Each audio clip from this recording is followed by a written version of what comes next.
प्रदोष काल हो, 7 वृक्ष की पत्तियों को तोड़कर शिव का स्मरण कर कर, पार्थिव शिवलिंग का निर्माण कर कर, उसकी अर्चना कर कर, जल चढ़ाकर, घाट पर, नदी पर, तट पर शिवलिंग का निर्माण कर कर, नदी का ही जल समर्पित कर कर, 7 वृक्ष की पत्तियों को समर्पित कर, घी का द्रव्य दिया लगाकर आराधना कर, प्रदोष काल में ही विसर्जन कर, नमन कर, स्नान कर, पूजन आदि करने के बाद फिर जाओ व्यापार के लिए। किसी से मांगना नहीं, स्वतः का व्यापार कर, बढ़ेगी। मरकुस का चरित्र कहता है, महाराज प्रदोष का पुण्य, प्रदोष का स्मरण, प्रदोष का शिव अर्चना, प्रदोष की करी हुई आराधना, प्रदोष काल में प्रदोष के दिन करा हुआ पार्थिव शिवलिंग का निर्माण, पूजन कर्जे से मुक्त कर दे। कर्जा मुक्त कब होगा? दूसरे से कर लेकर होगा क्या? नहीं, दूसरे से कर लेकर करा तो फिर कर हो गया, वो तो फिर कर्जा हो गया। कर्जा मुक्त तब होता है जब व्यक्ति की दुकान, व्यापार, व्यवसाय जिस जगह पर जिस काम के लिए जाए वो काम फतेह हो जाए, वो काम सफल हो, वो कार्य उसका सफल हो। आप जिस कार्य के लिए जा रहे हो वो कार्य आपका सफल हो तो लक्ष्मी घर में आए तो कर चुके। मालूम पड़े इससे लिया उसको दे दिया, उससे लिया उसको दे दिया, तो ये कर्जा चुकाना नहीं हुआ। कि आपके घर में यदि गोबर का कंडा जलाकर, गाय के गोबर को, सूखे हुए कंडे को जलाकर अगर आहुति छूट रही है, कंडा भी नहीं जलाया, गैस पर भी बनाए हुए भोजन की 5 साकल्य छूट रही है, वो भी नहीं करा, भगवान के सामने कुछ धूप रखकर आप 5 साकल्य अन्न की छोड़ रहे हो, घर में जो भोजन बन रहा है, जो आप अग्नि में अगर दे रहे हो, तो उसका भाग ये रहता है कि उस घर में कभी हार्ट अटैक नहीं हो सकता।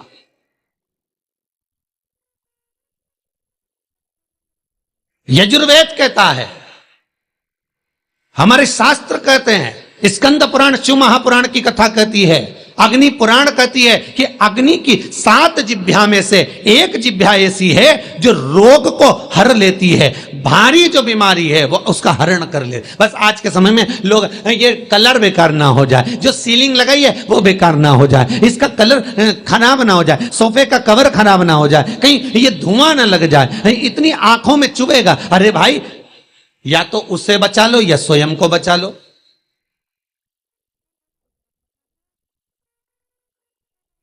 या तो स्वयं को बचाओ या फिर घर परिवार में जो रौनक है, डेंटिंग पेंटिंग है, उसको बचा लो।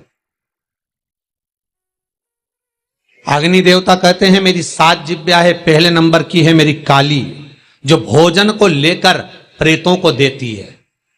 हम जब आहुति छोड़ते हैं यज्ञ में, हमने जो आहुति प्रदान करी वो 7 भाग में बट गई, और उसका फल क्या क्या है ये अग्नि पुराण कह रही है, उसका फल क्या क्या है ये स्कंद पुराण कह रही है, उसका फल क्या क्या है ये शिव महापुराण कह रही है। हमने जब आहुति दी, बस हमने हाथ में लेकर स्वाहा बोला, और बोलते से उस आहुति के 7 भाग हो गए महाराज।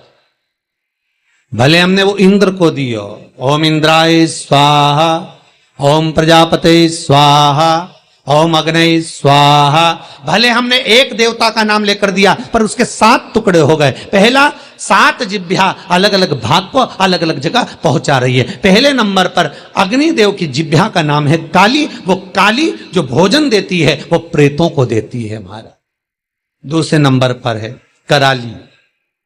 कराली भोजन को लेकर जो कुंवारी अवस्था में मर जाते हैं, अधोगति में शांत हो जाते हैं, कराली अग्निदेव की दूसरी जिह्वा भाग उनको प्रदान करती है। तीसरे नंबर पर मनोजवा, भोजन लेकर पितरों को देती है। अग्निदेव की तीसरी जिह्वा मनोजवा, फिर भोजन का भाग लेकर पितरों को प्रदान कर रही है। चौथी सुलोहिता, ये भोजन लेकर वासुकों को दे रही है महाराज। पांचवी ध्रुमवर्णी, ये भोजन लेकर देवताओं को प्रदान करती है। छठी स्फुलिंगी, ये अग्नि की वो जिह्वा है स्फुलिंगी कि घर के अंदर धूप जो छूटती है, अग्नि जो साकल्य भोजन आदि हम घर के अंदर देते हैं, ये स्फुलिंगी एक जिह्वा अग्नि देवता की ऐसी है जो घर में से रोग को हटा।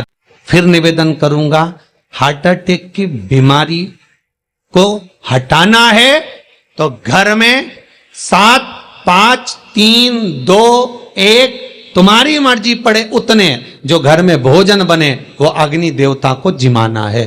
थोड़ा सा धुआं जरूर होगा, धूप लगेगी तो धुआं तो होगा, पर बड़ी बीमारी घर में प्रवेश नहीं करती। क्यों? अग्निदेव की छठी जिह्वा स्फुलिंगी रोग, बड़े से बड़े रोग को, यहां तक शास्त्र, आप पहले का इतिहास उठाकर देखिए, पहले के समय में अटैक की बीमारी नहीं होती थी, हार्ट अटैक नहीं होता था, शुगर नहीं होती थी, ये ब्लड प्रेशर नहीं होता था।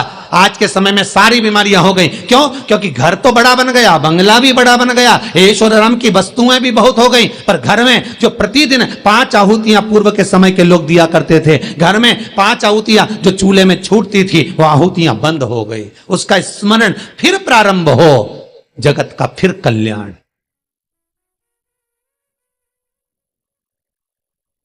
हमारे धर्म, हमारे शास्त्र जो वर्णन करते आए हैं वो गलत नहीं है। पहले के समय में यज्ञ अनुष्ठान कितने होते थे, आज के जमाने में काम, लोभ, विषय, आसक्तियां ज्यादा हो गए।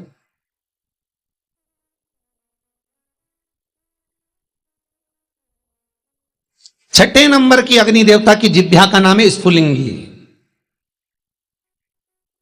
और अग्निदेव की ये छठी जिह्वा स्फुलिंगी ये बीमारी का हरण कर लेती है, ये रोग का हरण कर लेती।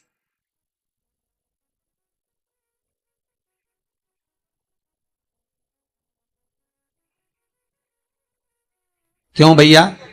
वो दिल्ली का हॉस्पिटल जहां पर महामृत्युंजय मंत्र पर रिसर्च चल रहा है, वेंटिलेटर पर पड़े हुए 10 व्यक्ति के घर वालों को बुलाकर कहा गया कि इन 10 का संकल्प छोड़ो महामृत्युंजय पाठ का। उसके पास में जो 10 वेंटिलेटर पर पड़े उनके लिए कोई महामृत्युंजय नहीं। देखा यह जा रहा है कि इन 10 पर महामृत्युंजय के अनुष्ठान का कितना फल मिल रहा है, और जो 10 वेंटिलेटर पर पड़े हैं उसका क्या फल है।